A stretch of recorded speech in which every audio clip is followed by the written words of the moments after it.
meant to be a beauty doctor because my full name is Victoria Bello, and Victoria means victory in beauty because Bello is beautiful.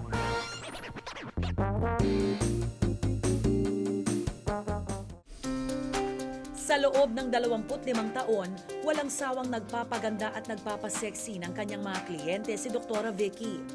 Pero bukod dito, may isa pa siyang pinagkakaabalahan. Ang hindi alam ng marami at fact number 3, dog lover pala itong si Dr. Vicky. This is my dog. It's actually Crystal's dog. Name's Mackie. Hi! Favorite, super sweet. These are bibigay ni Hayden. Oo. Soft-coated Wheaten Terrier. Si Happy at saka si Jackie. And how many dogs do you have, Doc? We have 5. At mukhang hindi lang ako ang bisita ni Dr. Vicky sa araw na ito ha.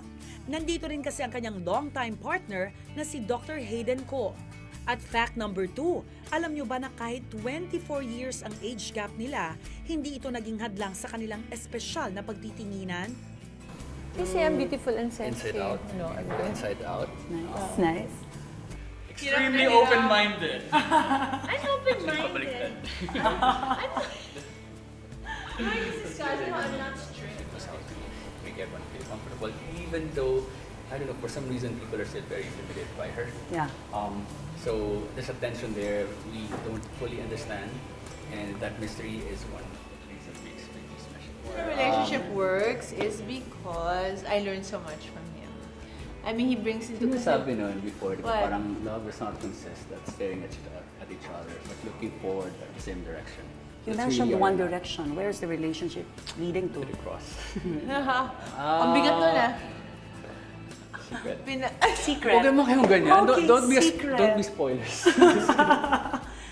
Sa gitna ng kontrobersyang kinakaharap ngayon ni Dr. Vicky Bello at Hayden Ko, Minsan na ring naranasan ni na Dr. Vicky at Dr. Hayden Ko na mabato ng matinding pagsubok at maging sentro ng mga intriga. Pero dahil dito, mas tumibay pa raw ang kanilang relasyon. Doc Vicky, kayo, masaya kayo sa pag-ibig ngayon. Yeah, very naman. Super. Parang pareho na kami kasi naging born again si Hayden, which is Yes. so wonderful. Because his focus is Christ, di ba? And I always say Christ is the third person in the relationship and it will always be good. Hindi na ako masyadong, he didn't call me, he doesn't love me, mga ganon. Hindi na Wala high He school. doesn't. Yeah, nag-mature ako fine. What else is missing in your life? As of now, grandchildren, no, I really, you know, life is a journey. I'm not about destinations. As long as every day it's about getting better.